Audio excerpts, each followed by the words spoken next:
Vriende, ons lees Psalm 98 en dit begin so as 'n psalm. Sing vir die Here 'n nuwe lied, want hy het wonders gedoen. Hy het verlossing bewerk met sy krag en goddelike mag.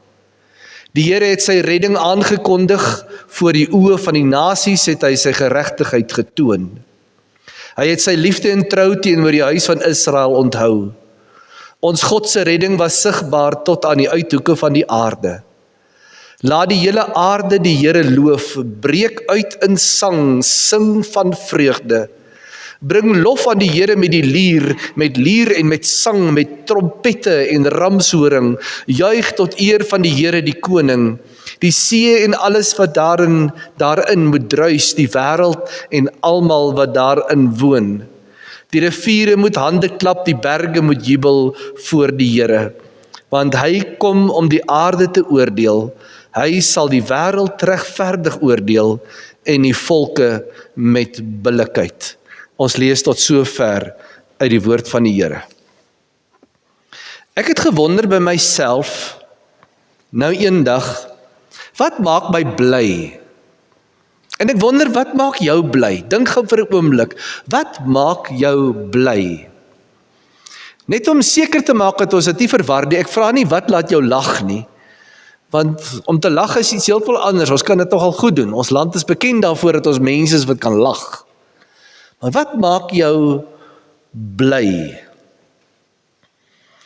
Die psalmskrywer, en ek dink dis die manier hoe ek het vir myself sê, nie in hierdie psalm nie, maar in 'n ander psalm sê hy, die meetsnoere het vir my op die regte plek geval.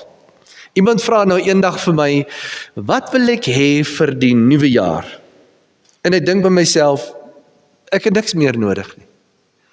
Ek is regtig tevrede met wat ek het. Die Engelse het 'n woord wat vir my baie na in die hart lê, en dit is to be content. Om vergenoegd te wees, is seker nou die beter Afrikaanse woord daarvoor.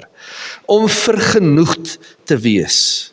Dis daai stil tevredenheid wat jou laat oorborrel en jou soos Dawid laat dans voor die ark van die Here. Wat is daardie ding wat jou stil tevrede, opgewonde, laat glimlag vir die pad wat voor lê? Ek het in die Bybel geleer dat ons die vreugde van die Here moet, dat ons vreugde in die Here moet vind. Maar ek het ook al baie keer gehoor dat mense 'n dom astrante loof die Here houding het. Dat as ek my motor stamp en ek staan daar teen die boom, dat ek net moet sê, prys die Here en alles sal beter word. Op daai oomblik met alle liefde en respek teenoor die persoon wat so gedink het, dis nie nou beter nie, dis nou hondsleg. En dit is ook so dat gelowiges baie keer deur 'n fase in hulle lewe gaan, waar dit hondsleg gaan. En om net te sê, loof die Here en prys die Here, gaan dit nie noodwendig beter maak nie. Want as daar 'n krapperigheid in die keel is, en as daar 'n warm onder die kraag kom, dan is dit iets wat 'n mens nie net kan ignoreer nie, maar wat 'n mens moet deurdink, in die spieël moet kyk, en besluit hoe jy dit sal hanteer. Daarom moet 'n mens eerder waarskynlik kyk na, nie wat is my aardse omstandighede nie, maar eerder na, wat ook al oor my pad kom, kan nooit kers vashou by wat ek in die Here vind nie. In die Here is daar altyd groter beloftes, groter hoop, groter sekerheid, as wat daar ooit op aarde vir ons kan wees. Interessant dat hierdie psalm is geskrywe in 'n baie slegte tyd van die geskiedenis van Israel. Die psalm is geskrywe in die tyd toe die ballingskap nog hoogtyd gevier het. Maar daar het 'n draaipunt, 'n klein draaipunt gekom in Babylon se houding teenoor die mense wat in ballingskap was. Dit is nie net die Israeliete wat in ballingskap was nie, daar was 'n klomp ander volkere wat deur die Assiriërs ook oorwin was, en hulle het ook daardie volkere daar gehad, en hulle het vermeng met mekaar, maar die Israeliete het hulle eie identiteit bly behou. En omdat daar 'n klein verandering in Babylon se houding teenoor al hierdie volkere was, wat hulle reëls verslap het en hulle gesê het, ag weet jy kan nou maar jou godsdienst beoefen, jy kan nou maar dit doen, jy kan nou maar dat doen, het daar by hulle 'n nuwe hoop ontstaan, dat daar dalk net eendag in die toekoms 'n geleentheid sal wees om terug te keer na hulle eie land toe. En daardie hinkering het nooit by hulle weggeraak nie. In so 'n mate, dat hulle, terwyl hulle fisies in 'n vreemde land sit, hulle skielik met hoop begin praat met mekaar, en is die teken sigbaar, dat die verdrukking is besig om te verander, en dalk net eendag, kan ons terugkeer na ons eie land. En daarom is daar by mense wat blydskap ervaar, altyd hierdie twee pole, die nog nie, maar die dit is wel moontlik. Dis daai opgewondenheid van dinge is besig om positief te verander.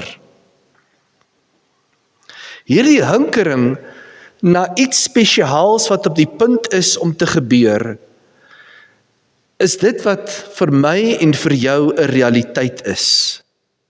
Dit is die ding wat vir ons hoop gee vir die lewe.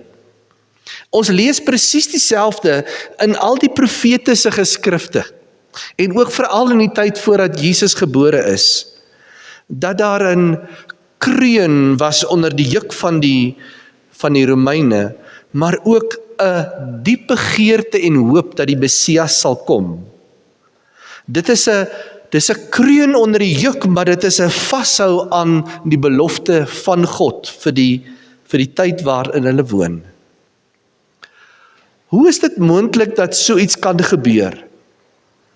Dit is moontlik by mense wanneer hulle God se opinie meer gewig laat dra as die hele wêreld se idees saam. En daarom is dit die toets vir my en vir jou ook vanmôre om hierdie vraag te vra: is God se opinie oor die lewe waar ek en jy in staan groter van waarde as wat ons lees in die koerante en sien in die nuusberigte? Die Here het beloftes vir my en vir jou nagelaat. Ek weet Bruce Wilkinson het altyd 'n pragtige beeld hieroor, wat hy sê, dat God is die God wat is en wat was en wat kom, en hy sê jy moet gaan na die beloftes van die verlede, en jy moet al daai beloftes van die verlede gaan hak, en jy moet hulle hiernatoe bring, jy moet daai beloftes van die Here ken, en hier vashou by jou, en jy moet kyk na die hoopboodskap wat God vir ons gee van die toekoms, en jy moet dit hark na jou toe, en dan moet jy dit hier by jou bymekaar hou vir vandag.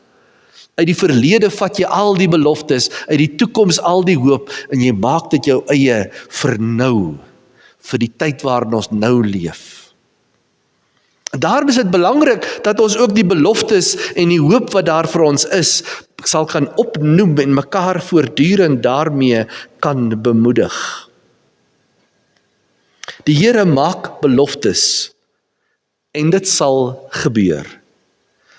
Van Abraham word daar in die boek Hebreërs geskrywe, dat al het dit nie in sy leeftyd gebeur nie, het hy geleef met die visie dat dit 'n realiteit gaan wees.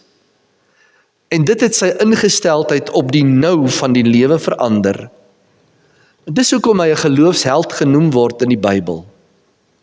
Ek en jy het 'n hoop vir die toekoms met beloftes wat die Here vir ons gee, terwyl ons baie keer met die las en die kreun van die lewe op ons skouers sit. Daarom is om werklik in geloof te kan lewe en 'n jaar met blydskap in te gaan. Halloa. So. Dit was nou 'n oomblik van waarheid. Okay, laat ek weer kom by my preek. As ons dan van Abraham praat dat hy 'n geloofsheld is, wat so na die toekoms gekyk het en God se hoop en God se beloftes vir homself geëien het en daarom geleef het vanuit daardie oomblik om dit nou te leef asof dit reeds 'n realiteit is. Dit is die ding wat vir my en vir jou in 2026 vorentoe gaan neem. Dis die vermoë om nie vas te kyk in jou eie werklikheid nie, maar veel eerder vas te hou aan God se beloftes vir die toekoms. Isaac Watts is 'n skrywer, 'n liedjieskrywer van die 18de eeu. Hy het meer as 750 geestelike liedere geskryf. Een van hulle het hy geskrywe nadat hy 'n studie van Psalm 98 gemaak het. Dis een van die mees bekende kersliedere van vandag, alhoewel hy dit nooit bedoel het as 'n geestelike lied of as 'n kerslied nie. Ja, dit is 'n geestelike lied, maar nie 'n kerslied nie. In 1719 het hy die lied geskrywe en in 1836 het Lowell Mason die wysie verander tot dit wat ek en jy vandag baie goed sal ken. En dit is die woorde van Joy to the World. Die liedjie wat ons so met Kersfees assosieer is eintlik gebeur vanuit Psalm 98. Dit klink mos nou so: Joy to the world, the Lord is come. Let earth receive her King. Let every heart prepare him room. And heaven and nature sing. Dit was die wêreld waarin in die eerste plek die Jode in ballingskap gesit het toe hulle hierdie lied begin sing het. Daar is hoop terwyl ons hier in 'n juk sit. Dis dieselfde gedagte wat met Kersfees gebeur, 'n tweede beweging. Daar is hoop, maar ons sit onder die juk van die Romeine. Die Messias is nog nie hier nie, maar ons reik uit na hom wat kom. En dan is daar die derde werklikheid. Die derde werklikheid waarin die hele Nuwe Testament aan uitgelewer was en waarin ek en jy ook uitgelewer is. Want in die wêreld van die Nuwe Testament was die gelowiges het uit Israel uitgevlug na Klein-Asië toe met die hoop om finansiëel groot hoop daar te kry en 'n nuwe lewe te begin en om 'n veilige wêreld vir hulle self te skep. Min het hulle geweet hoe dat die Romeine hulle daar sou vervolg. Hoe dat dit hulle op die ou ende ekonomies geïsoleer sou word en uitgeskei sou word tot armlastig. Hoe dat hulle 'n bespotting gemaak was in die hele gemeenskap ook rondom hulle geestelike energie en dit wat vir hulle belangrik was. Marteling was vir hulle algemeen en om uitgelewer te word aan die regerings was vir hulle iets wat hulle elke dag aan hulle lyf gevoel het. Om die een Sondag in die kerk te sit en die volgende Sondag te sien 1 of 2 of 3 is nie meer daar nie, was vir hulle 'n daaglikse realiteit. Hulle het met 'n loflied na hulle eie dood toegestap. Vir hulle was die dood wins. Hier op aarde het hulle sugtend gebuig onder die verdrukking, maar verby die laaste asem uitblaas op die aarde, het hulle altyd geweet dat daar 'n lewe saam met God en 'n ewigheid gesien kan word. Dit was vir hulle fascinerend aanloklik. Dit laat my wonder oor my eie ingesteldheid oor 2026. Ons lees van oorloë wat net nie tot rus kan kom nie. Ons lees van grondgebied wat opgeëis word en mense wat daaroor gretig daarna kyk of hartseer daarvan afskeid neem. Ons is nog nie nader aan die oplossing in Oekraïne nie. En so is daar ook nog 'n klomp drama wat nog besig is om homself uit te woed in die Midde-Ooste en nou ook sommer in Venezuela. Ek en jy kyk na die land, na die jaar wat vir ons voorlê, en ons wonder waarheen gaan hierdie jaar vir ons neem. Daarom fokus ons uit Psalm 98 ook op wat die slim mense sal noem die eskatologiese werklikheid van die Psalm. Wat eintlik maar net in Boere-Afrikaans beteken, dat ons weet dat die Here eendag weer sal kom.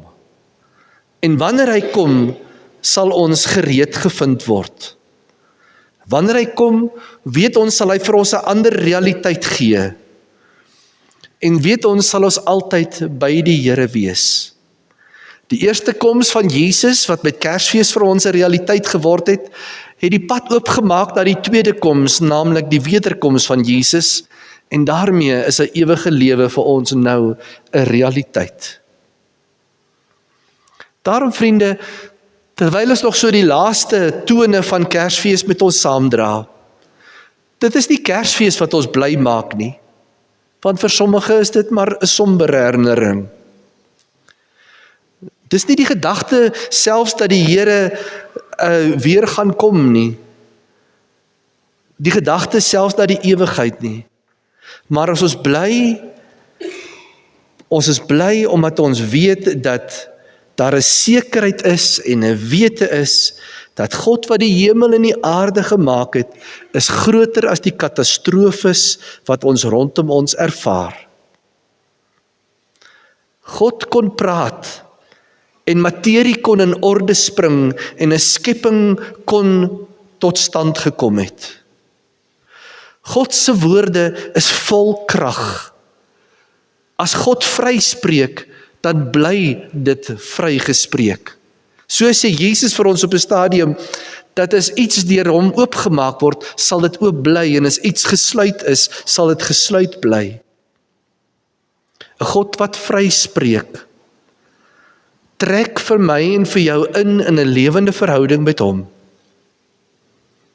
Niemand kan ons uit die hand van ons Vader ruk nie. En dit, my liewe gelowige, is wat my en jou laat huppel en dans in 2026. Terwyl daar snaakse tone rondom ons gaan, kan ons los van die musiek wat die wêreld speel, dans na die musiek wat God vir ons gee. Die heerlike wete dat ons is veilig in sy hande.